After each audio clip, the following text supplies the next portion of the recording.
Welcome, everyone. Hello, hello, hello.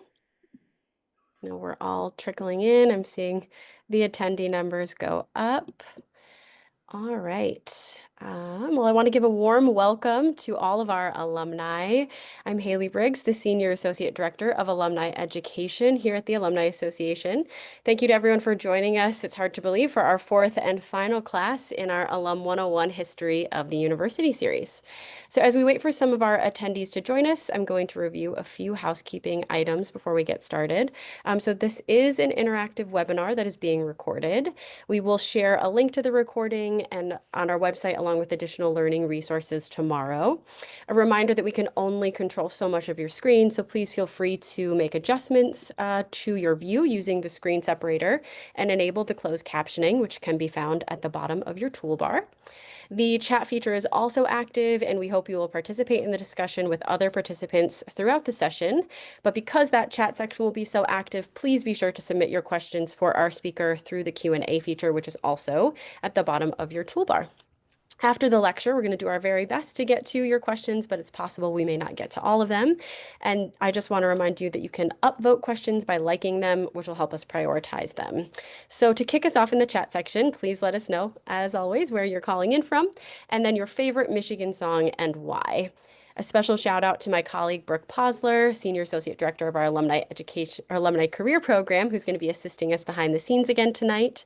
And as you can see, I also launched that poll. So just take a moment to give a guess on that while we're waiting for a few more folks to join us. Right. And I am very happy to be here tonight with you all, and we are very excited and very grateful to have Mark Clegg with us for our final session of the series. I would like to share a little bit more about him. So he's a musicologist who strives to understand the social impact of the arts in the United States of America and to share this understanding with students, scholars, and the public. His recent projects focus on the United States national anthem, diversity in music historiography, I should have practiced that, and education, most recently through the exploration of African American song, career trajectories in the performing arts, and critical editing, especially as editor-in-chief of the George and Ira Gershwin Critical Edition. His scholarly interests center on questions of how music forges and shapes community relationships, amplifying the art of sound as a social force that is simultaneously personal and communal, both a powerful emotional expression and an everyday tool for living. Mark is also executive director of the U of M Arts Initiative, which seeks to illuminate and expand human connections, inspire collaborative creativity, and build a more just and equitable world through the arts.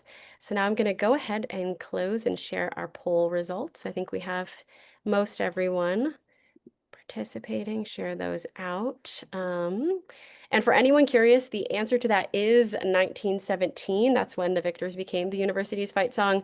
There was a lot of back and forth about joining the Western Conference and coming back to that. And there's a really interesting story from the university record in this week's learning resources. And I'm sure Brooke will pop that into the chat if you'd like to learn a little bit more. But with that, I'm going to turn it over to Mark. Thanks so much, Haley. It's really a thrill to be here. Thanks for the invitation to talk to so many fellow alumni. I can't believe we have over 100 people here today. I'm here in my home in Ann Arbor, Michigan, and I teach at the School of Music, Theater, and Dance in the history of music.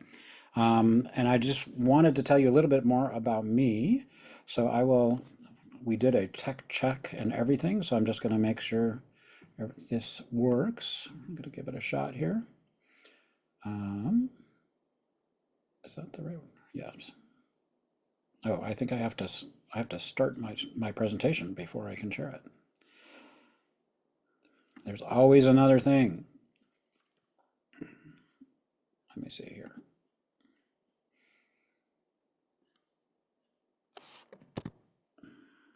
There's Zoom, okay. Slideshow share. Bingo, okay, that looks like that worked. How'd I do? Did it come across? Yes, looking great. Okay, good. So, just the good news is that we're not teaching on Zoom all the time now, so it takes a little while to get it up and running. But I was actually born basically on the University of Michigan campus in the Ann Arbor U of M hospital. My father was on the medical school staff faculty, and as I was just telling Haley, I've been going to U of M football games for pretty close to 50 years. I started going when I was 4, and it was back in the days when there were empty seats, um, especially for like games against Northwestern or the teams we were supposed to beat. Average score against Northwestern was probably like 70-0, or usually it was like 70-7.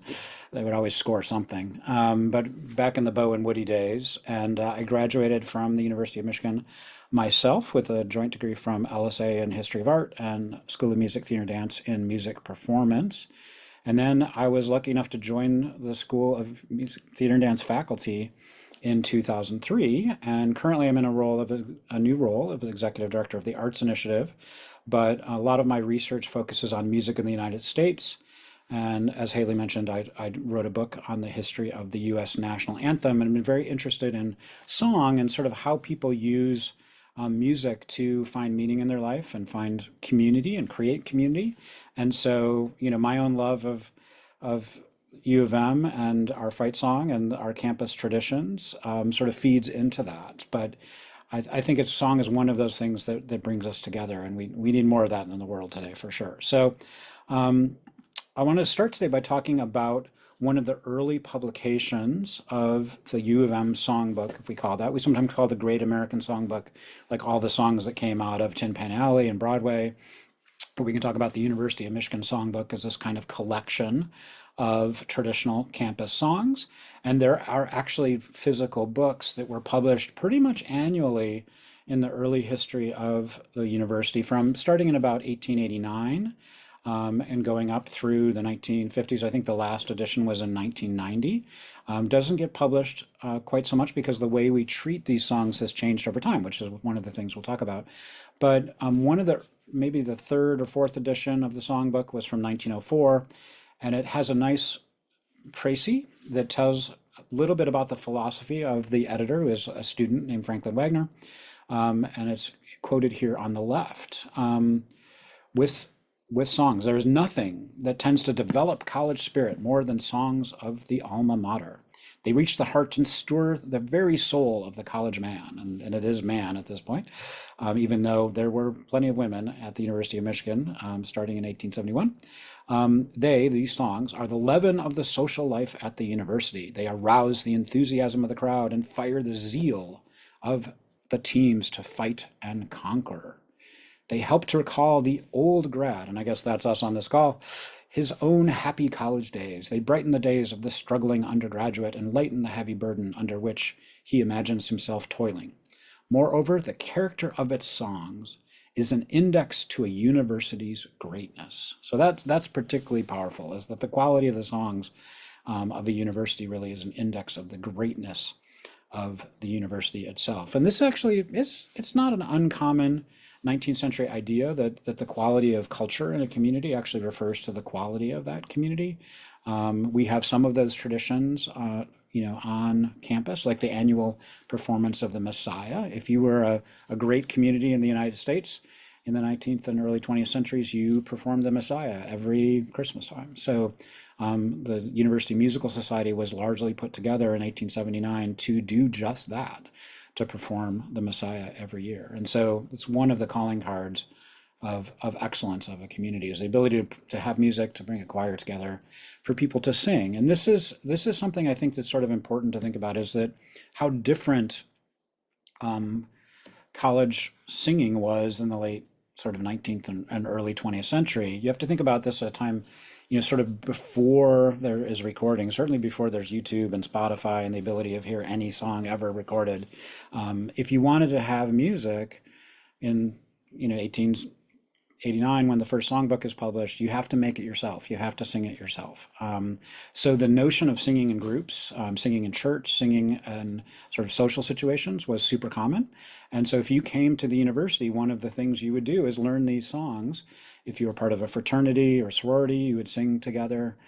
So it was one of the things, and that's part of the reason why they put out these annual publications. There were actually music publishers in town, in the city of Ann Arbor, that would publish campus songs regularly. And so probably the three main campus anthems are the ones that are pictured here on the screen, the yellow and blue. which was the earliest of the three, written in 1886, which is the so-called Alma Mater, the song of the sort of institution. The second one was The Victors, which was written in 1898 and published in 1899. So those of you who picked 1898 in the poll, you were almost right. You were right about the date of composition, but not the date apparently when it officially becomes the university's fight song. And then Varsity, which was written in 1911, which was for a brief period of time the university's fight song. But let's go into a little bit of detail on these three main campus songs. So the Yellow and Blue was written in 1886. It was written by a professor of English and Latin. And what's interesting is it's what we technically call in music history a contrafact. It's a set of words that were written to a pre-existing melody. And this is the same thing actually for the Star Spangled Banner or, the song America. My Country 'Tis the Sea is also, a kind of contrafact. So this was a very typical way to create music and create songs, especially in the 18th and 19th century, is that you picked a tune that everybody already knew or that captured the musical idea, and then you just wrote new words to it. So in the really 50s, 60s, 70s, 80s, there were annual competitions on campus, often by like a student publication, particularly one called the Palladium, that called upon students to write songs for the campus and offered awards, like was given for the Yellow and Blue, which was Professor Gailey won $20, which is, given inflation, is actually closer to like $650 today. And he borrowed music from an operetta called The Enchantress by an Irish composer, Michael William Balfe. And it was actually the Pirates chorus. But it has this kind of, very sort of lyrical, almost enchanted, if you will, affect, musical, sort of emotional expression. And he basically picked the colors of the university, but also the colors of nature, particularly in the fall and in the harvest and the grain sort of becoming ripe. And we pretty much only sing the first verse rather, of this on campus today, the one that refers to yellow. But there are three verses in the Yellow and Blue. There's a verse on yellow, a verse on blue, and then the verse sort of bringing the yellow and blue together. But as is often the case, I think these days, we tend to move through these rituals a little more quickly. So we only sing the first verse of the Star Spangled Banner, we only sing the first verse of Yellow and Blue, and we only sing the chorus of the Victors, and very rarely is Varsity sung at all. But this is a really powerful song, and probably one that we should make sure every graduate knows these days. This is a quote actually from Charles Gailey, the lyricist, who came back several times to campus even after he had left the faculty, and said, "It has always been a great joy to me, revisiting Ann Arbor, to hear the song, the Yellow and Blue, still sung in fraternity houses and on the campus in the twilight. I have heard it in the mid-ocean, on the streets of Florence and Rome, and hither and yon as I have traveled around the world. A song written in the days of one's youth, if it by good luck expresses the emotion and enthusiasm of succeeding generations of young men and women, is 1,000 times more worthwhile than many books of learning." Not sure a lot of our faculty would agree with that sentiment today, but if you're the author and a professor, I guess you can get away with that. But I think we've all had the experience of wearing a Block M cap around the world and having people shout "Go Blue" at airports around the world. I certainly get that as I travel representing the university. But really the song that represents the university today, I think, is The Victors, which was written in November of 1898 by a music major, a classical piano student named Louis Elbel. Elbel Field, where the marching band practices, is named after Mr. Elbel. And it was inspired by a victory over the University of Chicago, which today doesn't even have a football team, but at that point was in the Western Conference and was a real powerhouse. And Michigan played it a close game. I think we won 11-10 that year.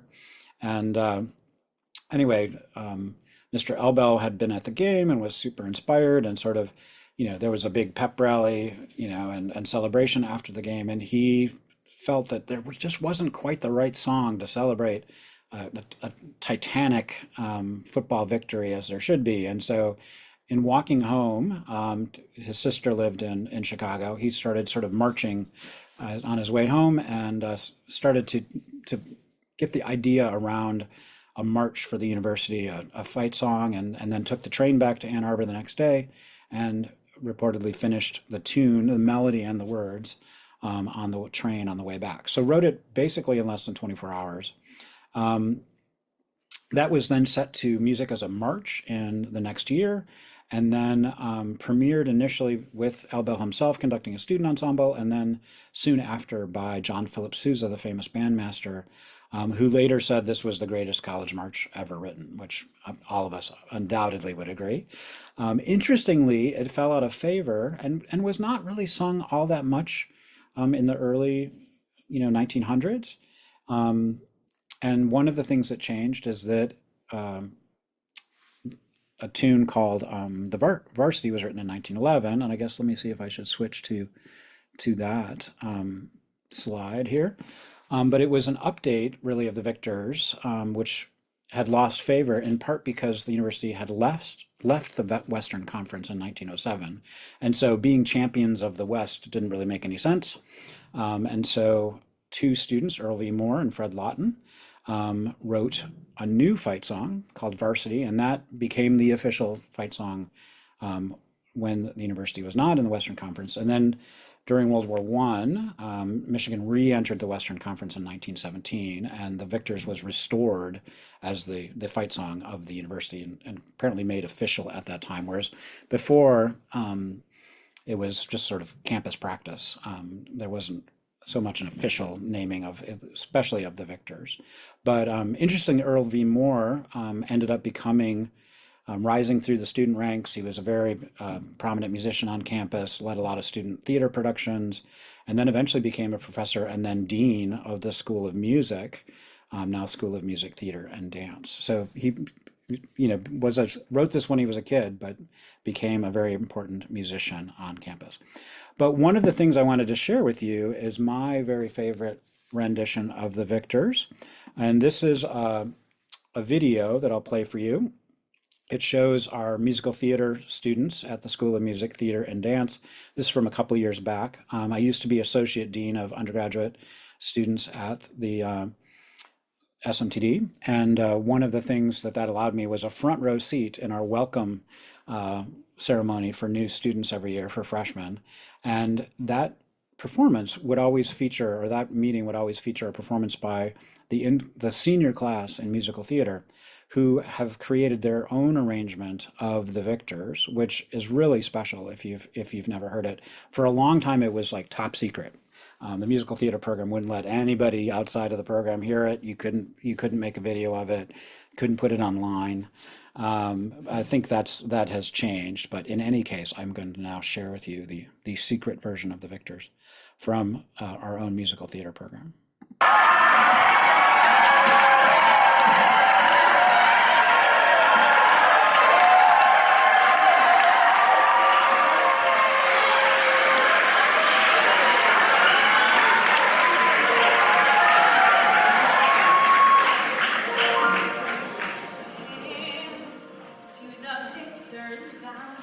Hail to the conquering heroes. Hail, hail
So that never fails to bring down the house, I have to say. So I hope the audio came through. If not, let me know in the chat and I can figure that out. But it's really, really fantastic. And it's sort of a tradition. Every single senior class gets to perform that. And every single freshman who comes in, one of their goals as a Michigan student is to have the honor of performing that version of the Victors. So just sort of we look at the overall history of songs on campus, they sort of start in the 1850s, really with copying the songs of European universities. So a lot of traditional sort of Latin texts, not so much campus songs written by our own students. Then we have those university contests happening in the 1860s, sort of going forward with administrators often and faculty as judges. So that's what leads to the Yellow and Blue, for example. And one of our very first songs, which was called the Michigan University Song. And this is an interesting song. Let me just go here. Here's the text.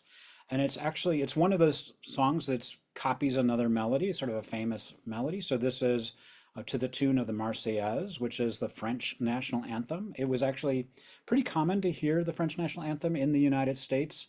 We're approaching the 250th anniversary of the Declaration of Independence, and the Marseillaise was sort of considered the music of the revolutionaries, and so a lot of times it was adapted for use in the United States, and including for one of our earliest campus songs, which, come joyfully boys and lift your voices, ring out one hearty song.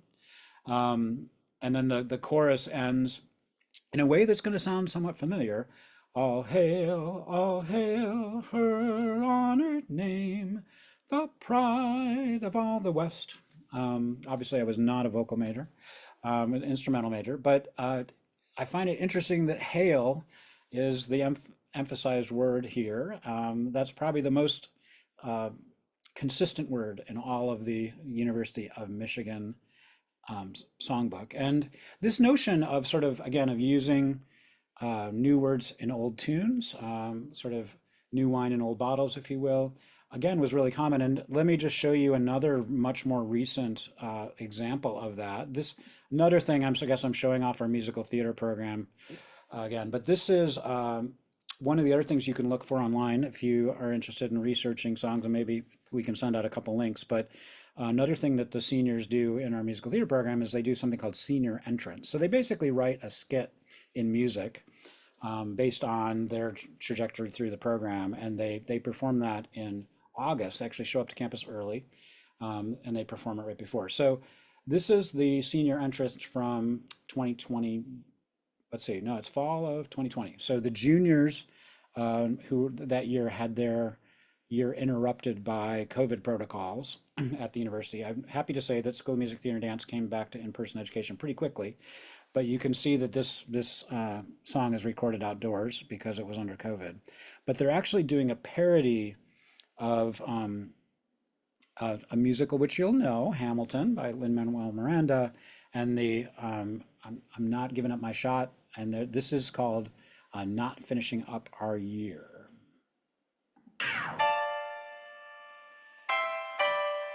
Zoom University, year 2020. My one and only. I'm ready to tap. It's a Gershwin show. Hey, that shit slaps.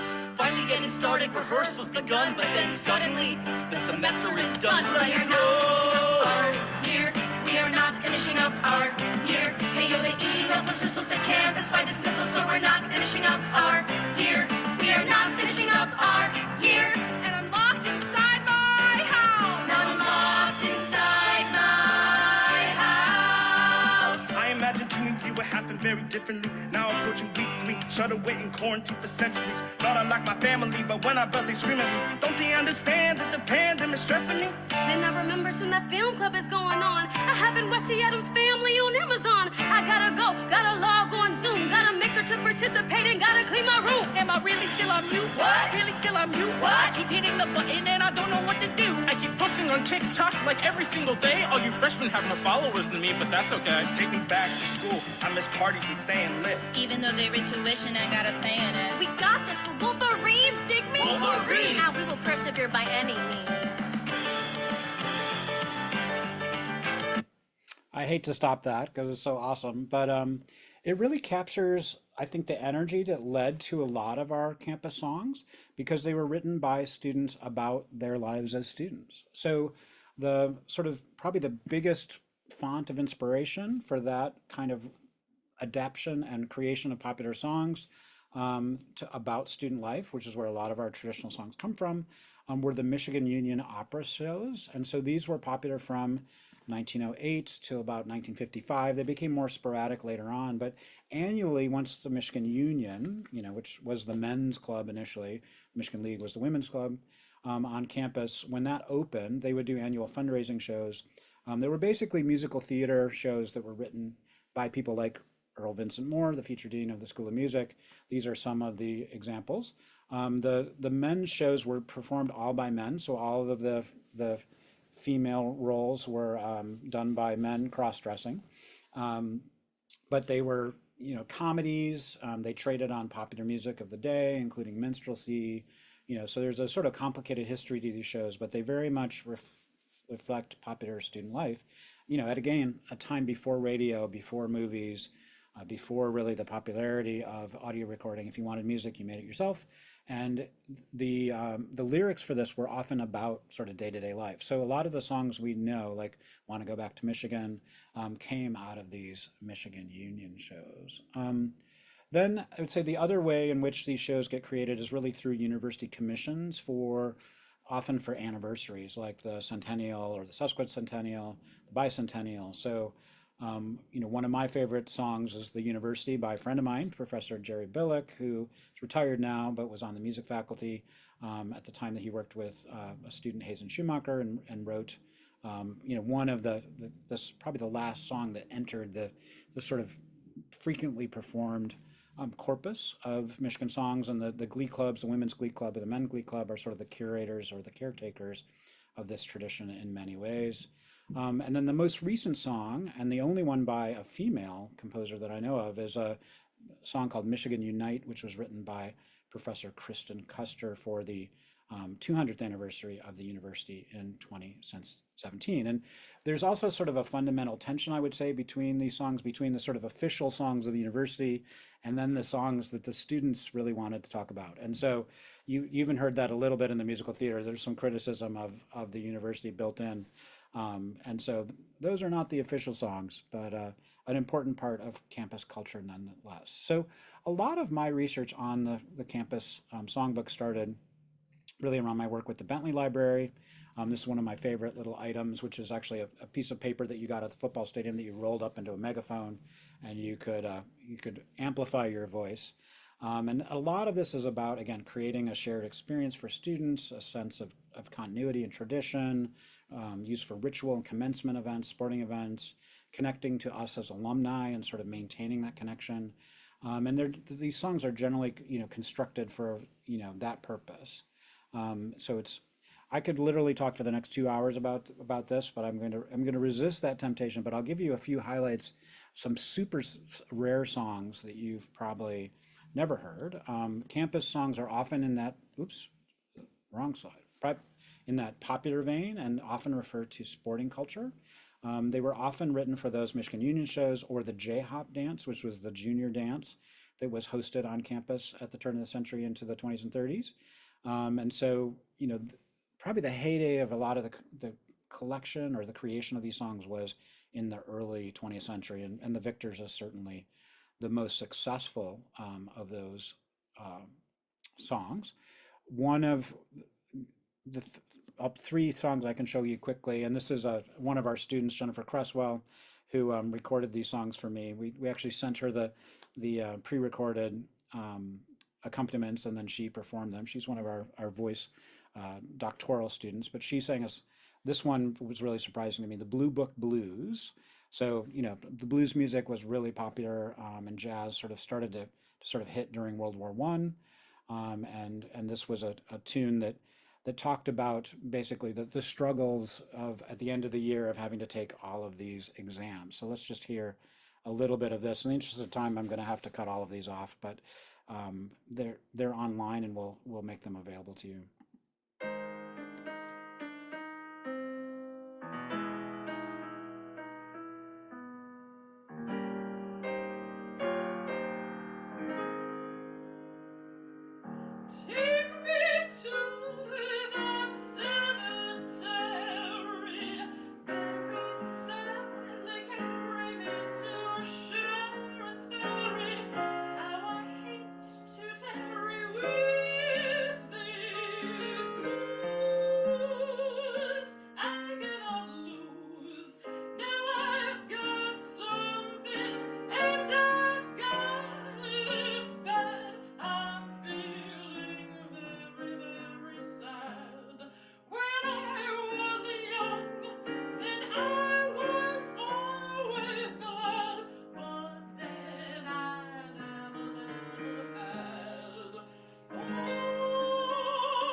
I'll cut it off there.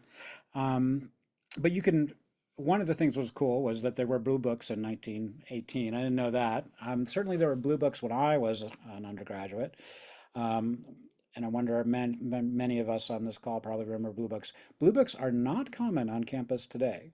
So I don't think contemporary students would really know what this song was about. Blue books being this blank paper that you would buy right before for final exams, um, in large classes. So another song which comes from this era, a little bit earlier actually, is the Michigan Drinking Song from 1902. This is probably the rarest of the university songs. To my knowledge, and I've searched, there is not a single copy of this song in the university library system in any of our archives. Curiously was published in Toledo, Ohio, so I'm not even sure they wanted it published here in Michigan. But this was a super popular song on campus. It's referred to in the Michigan Daily all over the place.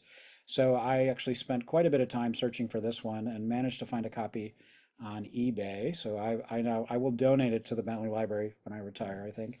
But this was a kind of, drinking on campus was not encouraged by the university. This was, in the early 20th century is when prohibition was rising in the country, and the 18th Amendment was passed in 1920. But the university actually banned alcohol on campus before that. But this song, the Michigan Drinking Song, probably like illicit drinking, was also happening quite a bit on campus. So we'll listen to a tiny bit of this as well.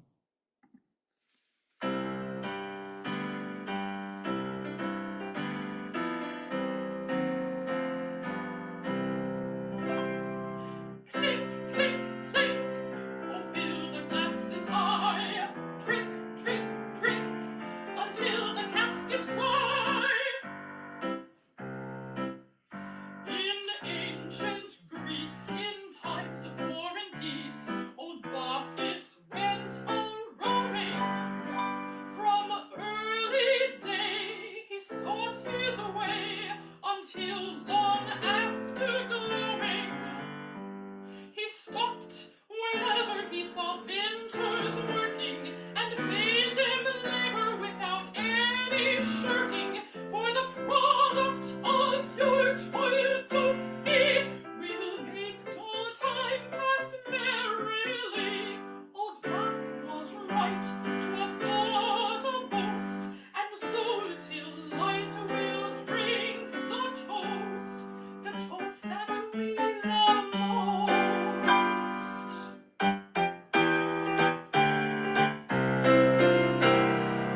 Then we'll drink again, Michigan, drink, drink, drink, all we can, Michigan, all to thee. For we'll drink, drink, drink, drink again, Michigan, Michigan, all we can drink again, all to thee. So the fact that drink again and Michigan rhyme, I guess, was a surprise to me. But I think this was a very popular song on campus. All right, the final one I'll share with you that I discovered in the archives. This one was really caught my eye because I was like, why on earth would a traditional U of M song be green and white? That seemed like anathema. Our friends in East Lansing, I don't know why we would celebrate them in a Michigan campus song. But this was a super popular song. It was initially a J-Hop number written in 1910, and it's about Ann Arbor students going to our neighboring community in Ypsilanti. So it refers not to Michigan State University, but to Eastern Michigan University, at least known. But at that time, it was Michigan State Normal College. And a normal college, and I think this is one of the first normal colleges outside the East Coast, normal colleges where they trained teachers. So this brings up a really interesting issue in a lot of these early songs that maybe we can talk about in the Q&A, but the role of women and men on campus. Since describing campus life, a lot of times that involved romance. And the question really is, what is the motivation for going to Ypsilanti? So let's listen to Jenny sing a little bit of this, and you can tell me what you think.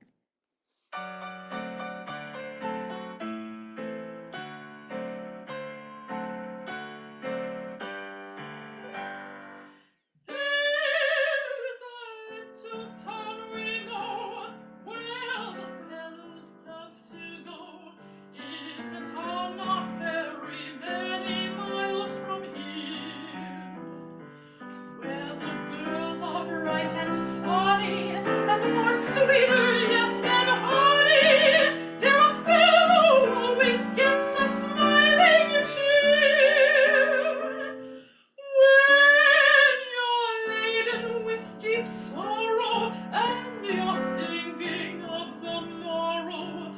your studies and your troubles, cares, and woes. Ypsilanti is your harbor. It's far different from Ann Arbor. It's your refuge from the cruel knocks and blows. I'm gonna go to Ypsilanti. I'm gonna get myself a girl. I'm gonna have a great old time, you bet. I'm gonna set the town awhirl. I'm gonna take in all the ball games. I'm gonna see a show or two. I'm gonna go to Ypsilanti. Why don't you? So I think you probably picked it up. The reason to go to Ypsilanti was to pick up a date. And the thing you have to remember about the campus in the early 1900s is actually quite small. I mean, it's really confined to that sort of Diag area.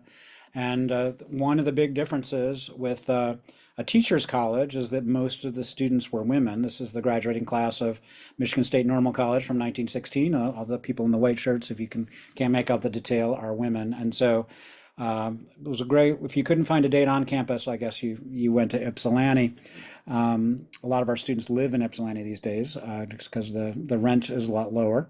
But I think there's another message here as well, which is about sort of traditional gender roles, right? That teaching was sort of a culturally affirmed role for young women in the early 20th century, whereas studying medicine or geology or chemistry, which is what the girls at Michigan in Ann Arbor were doing. So you also went to Ypsilanti, I think, to find a wife, find a more traditional relationship. So there's a lot of sort of history of gender relations and particularly the sort of aspirations of female students in hiding in the songs of the Michigan Songbook.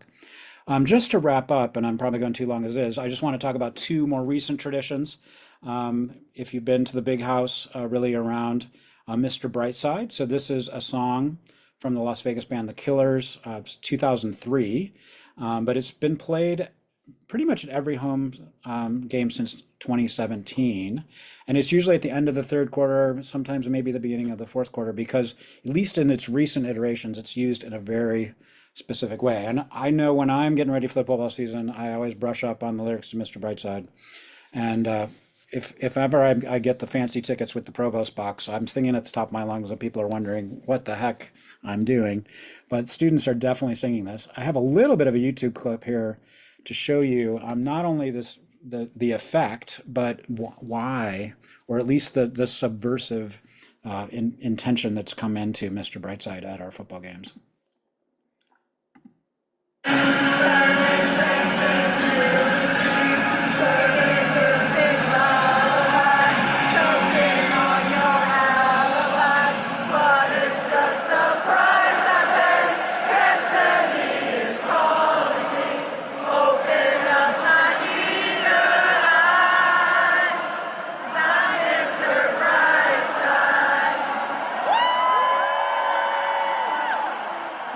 So if you noticed the detail in the video, it might have been too hard to see, but what happens is they start playing Mr. Brightside during a timeout when there's about 30 seconds at the end of the television timeout. And if you go to football games today, they're way different than they were 50 years ago. A lot more canned music, recorded music, rather than just the marching band. Although the marching band still has a big feature, but one of the interesting things they do is try to play songs to sort of hype up the crowd. Well, and sing-along songs are one of the techniques. So what's interesting about Mr. Brightside is that they will start it, and then the stadium PA system has to be quiet when the ball is snapped. And so they'll always play Mr. Brightside when when the opposing team has the ball, and the music will cut off right before the snap, but then the crowd continues singing to try to sort of intimidate or drown out the signal calling from the center. So it's a little bit of the attempt to give the home team the advantage that I think is at least now part of the tradition. The other big tradition that I want to talk about is the Blues Brothers dance. So this is a song from the Blues Brothers movie. called "I Can't Turn You Loose," and it's if you've done it, it's sometimes called, I think, Punch the Giant. I mean, it was one of the original names for it anyway. But in preparation for this, I did a little research, and it turns out that the tradition of the dance that accompanies the Blues Brothers song started with the hockey pep band in hockey games, and it was played during the second period intermission, and which is like 20 minutes long, so there's quite a bit of time. And so the band itself has a whole choreography. I had actually the pleasure of sitting with the band at one of the championship games in Indianapolis a couple of years ago, before we went on to the national championship, which was awesome. But I sat right by the tubas, and man, it is like a Pilates workout. They are dancing around. The entire band has its own choreography, and the hockey pep band, this goes to 11. I mean, they have their traditions. And so what happened is the crowd started to dance along with the band and eventually developed a set of moves that they started imitating. But it has a sort of a quirk that's in common with Mr. Brightside. So I'm going to play this video of the hockey pep band. This is from 2011. I think this tradition started, more than 15 years ago now. 2008-09, and I'm going to skip to the end of the video so you can see. And this goes on for like twice as long as it does in a football stadium. They play this in the football stadium as well, but when they do it in the hockey, it has like 5 or 6 verses rather than just the 3 that we have in the football stadium. Oh, let me go to the next slide. You can see it a little better. I'm going to skip to the end here. You can see the band's choreography. But I'm going to go to the last one here.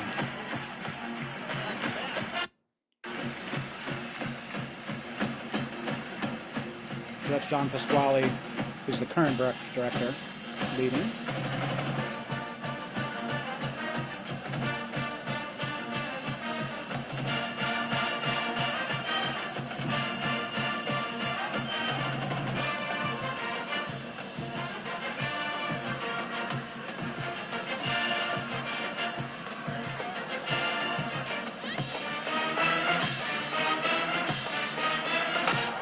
So here's the surprising thing.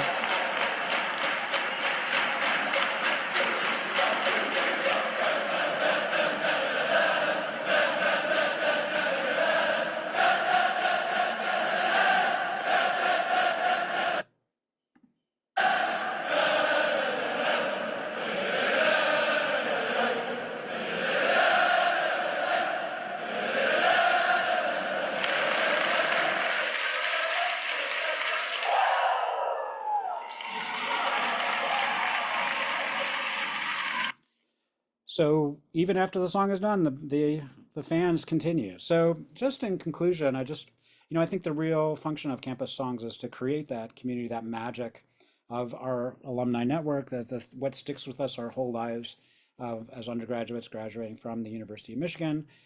There are 2 types I have listed here. Really, there's probably 3 now. I mean, the campus anthems like the Yellow and Blue and Varsity and the Victors, the popular parodies that were often written by students in contemporary styles. And then I guess maybe the derivative or the variation on the popular parodies is what we have today, where they're actually popular songs that become dances and campus, sort of athletic rituals like the Blues Brothers song, like Mr. Brightside. But I think these songs actually play an important role on campus, just helping students to really process and explore what it means to be part of the Michigan community, what the college experience is all about. So I'm happy to say that these traditions are different than they were in the late 19th and early 20th century, but they're still alive and well in Ann Arbor. So I'm going to stop lecturing, talking now, and we can see if we have Q&A. I hope I didn't use up all the time, Haley. Oh my gosh, you didn't. And now I'm just pumped up. I need to go to a hockey game. I need to go to a football game, but we have a couple months before that. So thank you so much. We're going to jump right into questions because we received a lot in advance and in the Q&A. And just dig right in. Okay, so we received several questions related to Mr. Brightside and the Hawaiian War Chant, and thank you so much for touching on the history of Mr. Brightside. Do you have any more history, or can you share a little bit more about the use of the Hawaiian War Chant? So yeah, the Hawaiian War Chant and Temptation, you can't have one without the other, as you probably Yeah, know, yeah. are traditional songs. The Hawaiian War Chant really comes out of, the sort of 1950s and 60s where Hawaiian culture and slack key guitar was really popular. So it's a traditional, it's another pop song that's in a sort of marching band arrangement. And don't remember exactly how they came to be, but they are always paired, those two songs. But they're popular songs that were adopted by the marching band and are played usually at almost every post-game show if you go to those. Yeah. Yeah. Okay, great. I want to look to the future a little bit, but I know you said the last time that a song was added to 20 was 2017 to the songbook. Do you see any future instances where we might add a new song to the songbook? I'm sure there's going to be official songs commissioned for future anniversaries. So, 250th anniversary of the university will probably have another song. We have the 200th anniversary of the University Musical Society is actually approaching in 2029, and they're commissioning three works: a theater work, a symphony, and a dance. Those are unlikely to become campus popular songs, but I think there's always a chance. It's probably more likely that a pop song is going to be adapted. But I do not, so many students are on TikTok these days. I Yeah, don't know the first thing about TikTok other than it exists, but same.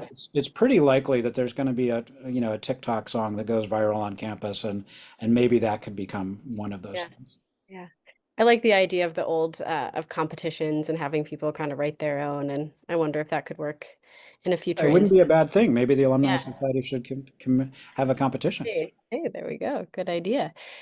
Okay, I think you hinted at this a bit, but can you share which song is your favorite from the U of M songbook? I think you did So kind of give us a yeah, hint. and we can send this around to everybody, but it's I mean the Victors has got to be like Yeah, really powerful. I mean, and I'm fond of some of the crazy ones like I'm going to go to Ypsilanti. But the best sort of version, I guess, it's not so much a song, it's a version of the Victors. It's called Variations in a College Song. It was written by Jerry Billick, so that the composer who wrote the M Fanfare, who was an arranger under William D. Ravelli. He's like he just turned 90 years old a couple of years ago. So really amazing guy. Still comes to campus events. I see him all the time. He's a huge Gershwin fan, which is my other world. So. But anyway, Jerry wrote in the late 1960s a version of the Victors in the guise of famous composers. So there's like a Beethoven variation and a Bach very variation, a cool. Stravinsky variation. Yeah. And it was premiered on campus by the New York Philharmonic when they were on tour with Oh, Leonard Bernstein. And there's an okay. amazing story about that, which is in this video, because I knew about this tale from Jerry. And so I asked him, I said, do you have the music? And because I work in the Gershwin project and we have the ability to create new musical scores and parts Yeah. for the ensemble, we actually brought this piece back to life after some 50 years and it was performed on campus by the University Symphony. So we made a Wow. video and Yeah. I won't give the story away now, but people can hopefully check that out because it's totally awesome. And it's just the coolest version to hear how Okay. like Stravinsky would treat the stars or treat the victors. Yeah. Well, we'll make sure that we put that in the learning resources so everyone can continue to keep learning here. Someone has a personal question, which is just what instrument did you major in with your degree in music performance? So I majored in bassoon, which is a woodwind instrument, but I also played the saxophone and not unfortunately in the Michigan marching band. But since I grew up here in Ann Arbor at Ann Arbor Pioneer, we always had Michigan marching band students were our like coaches. So we had this Yeah. same high step marching style as the Michigan marching band and took great pride in that. So I studied with like Steve Roberts, who was the drum major of the Michigan marching band, Oh, wow. when I was in high school. Yeah. So, but yeah, so I also played saxophone, but I was a bassoon major. That's great. Um, okay. There was another question I wanted to ask, and now I'm trying to remember what that was. I felt like it was a good segue into this, but can you talk a little bit more? This is not it, but I have this other question about maybe particularly controversial songs. So I know you touched on some songs that maybe weren't as well known. Were there any songs from the songbook that were really controversial? Or maybe, I guess maybe they wouldn't have made it in, perhaps, if they if they were Well, controversial. one of the things that's interesting is that there were lots of alternate lyrics sung to Mm. these songs, including to the victors. And part of the fun of going to those Michigan Union shows is you didn't just go one night, you went back the next night.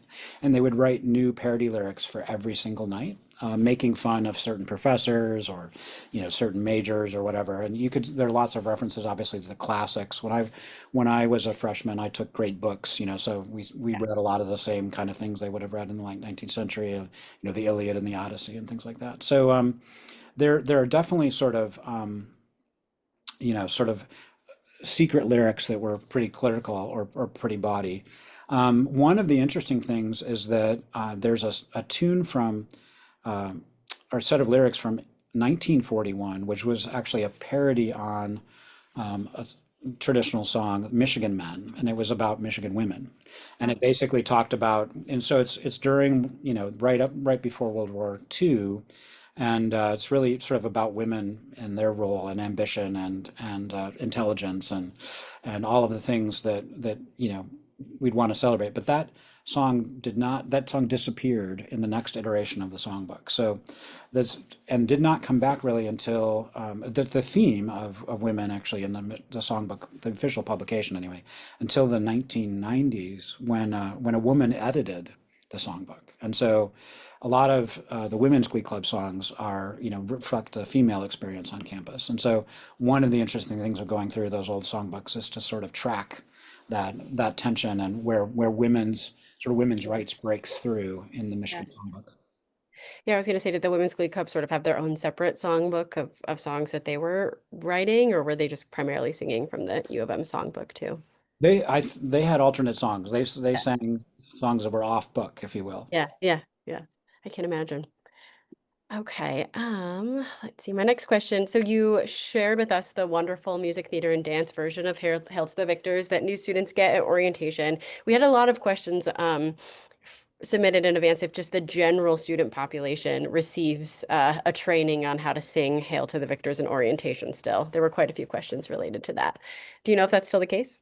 I think they do. I mean, for many years, the uh, leader of our choral program would teach the football players how to sing. Yeah.